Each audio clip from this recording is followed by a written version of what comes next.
Today's read aloud is Yertle the Turtle and Other Stories by Dr. Seuss.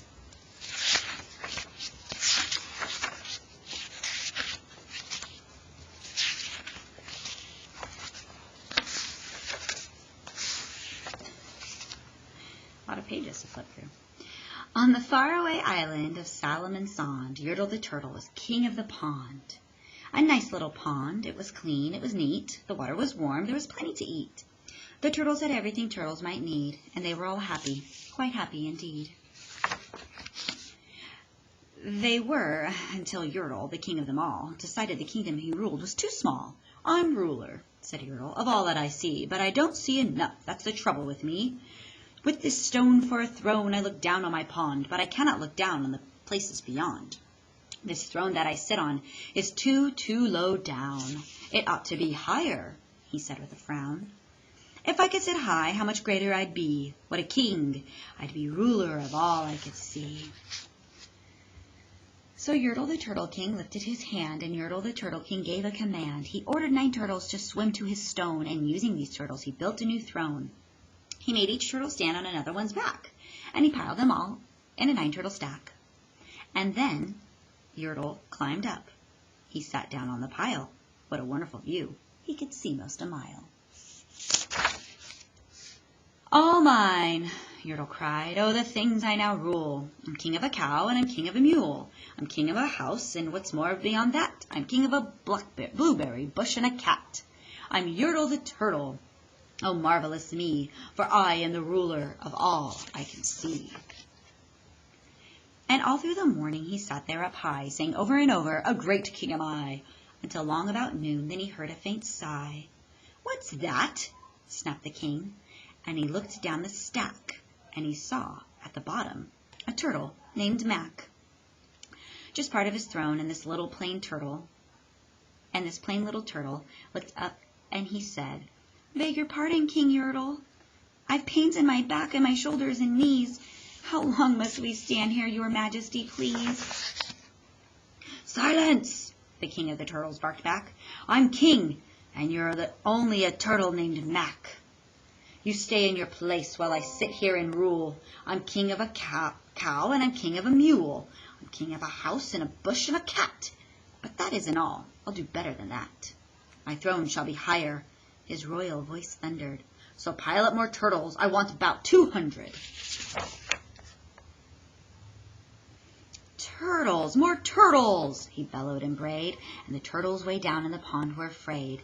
They trembled, they shook, but they came, they obeyed. From all over the pond they came swimming by dozens, whole families of turtles and uncles and cousins, and all of them stepped on the head of poor Mac. One after another they climbed up the stack. Then Yertle the Turtle was perched up so high he could see 40 miles and the throne in the sky. "Hooray!" shouted Yertle. "I'm king of the trees, I'm king of the birds, I'm king of the bees. I'm king of the butterflies, king of the air. Oh me, what a throne, what a wonderful chair. I'm Yertle the Turtle, oh marvelous me, for I am the ruler of all that I see." Then again from below in the great heavy stack came a groan from the plain little turtle named Mac. "Your Majesty, please, I don't like to complain, but down here below we are feeling great pain. I know up on top you're seeing great sights, but down at the bottom we too should have rights. We turtles can't stand, our shells will all crack. Besides, we need food. We're starving," groaned Mac. "You hush up your mouth," howled the mighty King Yertle. "You've no right to talk to the world's highest turtle. I rule from the clouds, over land, over sea. There's nothing, no nothing that's higher than me." But while he was shouting, he saw with surprise that the moon of the evening was starting to rise up over his head in the darkening skies. "What's that?" snarled Yertle. "Say, what is that thing that dares to be higher than Yertle the king? I shall not allow it. I'll go higher still. I'll build my throne higher. I can and I will. I'll call some more turtles. I'll stack them to heaven. I need about 50,607. But as Yertle the Turtle King lifted his head and started to order to give the command, that plain little turtle below in the stack, that plain little turtle whose name was just Mac, decided he'd taken enough, and he had. And that plain little lad got a little bit mad. And that plain little Mac did a plain little thing. He burped, and his burp shook the throne of the king. And Yertle the Turtle, the king of the trees, the king of the air, the birds and the bees, the king of the house and the cow and the mule, that was the end of the Turtle King's rule. For Yertle, the king of all Salomon Sond, fell off his high throne, and fell plunk in the pond. And today, the great Yertle, that marvelous he, is king of the mud. That's all he can see. And the turtles, of course, all the turtles are free, as turtles and maybe all creatures should be. Our next story is Gertrude McFuzz. There once was a girl bird named Gertrude McFuzz, and she had the smallest plain tail that ever was. One droopy droop feather, that's all that she had. And oh, that one feather made Gertrude so sad. For there was another young bird that she knew, a fancy young birdie named Lola-lee-loo. And instead of one feather behind, she had two. Poor Gertrude, whenever she happened to spy Miss Lola-lee-loo flying by the sky, she got very jealous, she frowned, and she pouted. Then one day she got awfully mad, and she shouted, "This just isn't fair, I have one, she has two. I must have a tail just like Lola-lee-loo." So she flew to her uncle, a doctor named Dake, whose office was high up a tree by the lake. And she cried, "Uncle Doctor, oh please, do you know of some kind of pill that will make my tail grow?" "Tut, tut," said the doctor, "such talk, how absurd. Your tail is just right for your kind of bird." Then Gertrude had tantrum. She raised such a din that finally her uncle, the doctor, gave in. And he told her just where she could find such a pill. On a pillberry vine on the top of the hill. "Oh, thank you," chirped Gertrude McFuzz, and she flew right straight to the hill where the blue pillberry grew. Yes, there was the vine, and as soon as she saw it, she plucked off a berry. She started to gnaw it. It tasted just awful, almost made her sick. But she wanted that tail, so she swallowed it quick. Then she felt something happen. She felt a small twitch, as if she had been tapped down below with a switch. And Gertrude looked around, and she cheered. It was true. 2 feathers, exactly like Lola-lee-loo. And she got an idea. "Now I know what I'll do. I'll grow a tail better than Lola-lee-loo. These pills that grow feathers are working just fine." So she nibbled another one off of the vine. She felt a new twitch, and then Gertrude yelled, "Whee! Miss Lola has only just 2. I have 3. When Lola-lee-loo sees this beautiful stuff, she'll fall right down flat on her face, sure enough. I'll show her who's pretty. I certainly will. Why, I'll make my tail even prettier still." She snatched at those berries that grew on that vine. She gobbled down 4, 5, 6, 7, 8, 9. She didn't stop eating, young Gertrude McFuzz, till she'd eaten 3 dozen. That's all that there was. Then the feathers popped out with a zing and a zing. They blossomed like flowers that bloom in the spring. And fit for a queen, what a sight to behold. They sparkled like diamonds and gumdrops and gold. Like silk, like spaghetti, like satin, like lace. They burst out like rockets all over the place. They waved in the air and they swished in the breeze, and some were as long as branches of trees. And still they kept growing. They popped, until long about sundown they finally stopped. "And now," giggled Gertrude, "the next thing to do is to fly straight home and show Lola-lee-loo. And when Lola sees these, why, her face will get red, and she'll let out a scream, and she'll fall right down dead." Then she spread out her wings to take off from the ground, but with all those feathers she weighed 90 pounds. She yanked and she pulled, and she let out a squawk. But that bird couldn't fly, couldn't run, couldn't walk. And all through that night she was stuck on that hill, and Gertrude McFuzz might be stuck there still. If her good Uncle Dake hadn't heard the girl yelp, he rushed to her rescue and brought along help. To lift Gertrude up almost broke all their beaks, and to fly her back home it took almost 2 weeks. And then it took almost another week more to pull out those feathers. My Gertrude was sore. And finally, when all of the pulling was done, Gertrude behind her again had just one. That one little feather she had as a starter, but now that's enough because now she is smarter. So in our first 2 stories, it looks like those first 2 characters should have just been happy with what they had. And our next story is The Big Brag. The rabbit felt mighty important that day on top of the hill in the sun where he lay. He felt so important up there on that hill that he started in bragging as animals will, and he boasted out loud as he threw out his chest, "Of all the beasts in the world, I am the best. On land and on sea, even up in the sky, no animal lives who is better than I." "What is that?" growled a voice with a terrible gruff. "Now why do you say such ridiculous stuff?" The rabbit looked down and he saw a big bear. "I'm best of the beasts," said the bear, "and so there." "You're not," snapped the rabbit. "I'm better than you." "Pooh," said the bear, snorted, "and again I say pooh." You talk mighty big, Mr. Rabbit, that's true. But how can you prove it? Just what can you do? Thought the rabbit. Now what can I do? He thought and he thought, then finally he said, Mr. Bear, do you see these 2 ears on my head?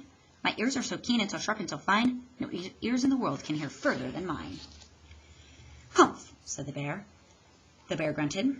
He looked at each ear. You say they are good, said the bear with a sneer. But how do I know just how far they can hear? I'll prove, said the rabbit. My ears are the best. You sit there and watch me. I'll prove it by test. Then he stiffened his ears till they both stood up high and pointed straight up the blue of the sky. He stretched his ears open as wide as he could. Shh, I'm listening, he said as he stood. He listened so hard that he started to sweat, and the fur of his ears and his forehead got wet. For 7 long minutes he stood, then he stirred, and he said to the bear, Do you know what I heard? Do you see that far mountain? It's 90 miles off. There's a fly on that mountain. I just heard him cough. Now the cough of a fly, sir, is quite hard to hear when he's 90 miles off, but I heard it quite clear. So you see, bragged the rabbit, it's perfectly true that my ears are the best, and I'm better than you. The bear for a moment just sulked as he sat, for he knew that his ears couldn't hear things like that. This rabbit, he thought, made a fool out of me. Now I've got to prove that I'm better than he. So he said to the rabbit, You hear pretty well. You can hear 90 miles, but how far can you smell? I'm the greatest of smellers, he bragged. See my nose? This nose on my face is the finest that grows. My nose can smell anything, both far and near. With my nose, I can smell twice as far as you can hear. You can't, snapped the rabbit. I can, growled the bear. And he stuck his big nose way up in the air. He wiggled that nose, and he sniffed and he snuffed. He waggled his nose, and he whiffed and he wuffed. For more than 10 minutes he snapped and he snuffed. Then he said to the rabbit, I've smelled far enough. All right, said the rabbit. All right, said the rabbit. Come on now, tell. Exactly how far is that smell that you smell? Oh, I'm smelling a very far smell, said the bear. Away past the fly on the mountain out there. I'm smelling past many great mountains beyond. 600 miles more to the edge of a pond. And way, way out there by the pond you can see is a very small farm. On the farm is a tree, and on the tree is a branch, on the branch is a nest. A very small nest where 2 tiny eggs rest. 2 hummingbird eggs, only half an inch long. But my nose, said the bear, is wonderfully strong. My nose is so good that I smelled without fail, that the egg on the left is a little bit stale. And that is a thing that no rabbit can do. So you see, the bear boasted, I'm better than you. My smell are so keen that it's just can't be beat. What's that? Called a voice from way down by his feet. The bear and the rabbit looked down in the sound, and they saw an old worm crawling out of the ground. Now, boys, said the worm, you've been bragging a lot. You both think you're great, but I think that you are not. You're not half as good as a fellow like me. You hear and you smell, but how far can you see? Now I'm here to prove to you big boasting guys that your nose and your ears aren't as good as my eyes. And the little old worm cocked his head to one side, and he opened his eyes and he opened them wide, and they looked far away with a strange sort of stare, as if they were burning 2 holes in the air. The eyes of that worm almost popped from his head. He started half-hour till his eyelids got red. That's enough, growled the bear. Tell the rabbit and me, how far did you look, and what did you see? Well, boys, the worm answered, that look that I took was a look that looked further than you'll ever look. I looked across the ocean way out to Japan, for I can see further than anyone can. There's no one on earth who has eyesight that's finer. I looked past Japan. Then I looked across China. I looked across Egypt, then took a quick glance across 2 countries of Holland and France. Then I looked across England and also Brazil. But I didn't stop there. I looked much further still, and kept right on looking and looking until I looked around the world and right back to this hill. And I saw on this hill, since my eyesight's so keen, the 2 biggest fools that have ever been seen. And the fools that I saw were none other than you, who seem to have nothing else better to do than sit here and argue who's better than who. Then that little old worm gave his head a small jerk, and he dived in his hole and went back to his work. Another good lesson. We should appreciate the goodness we see in others and not brag, right, about what we can do, but celebrate each other. So Dr. Seuss has lots of great lessons. So you have to have listened to all 3 stories in order to quiz on this book, Yertle, the Turtle, and Other Stories by Dr. Seuss.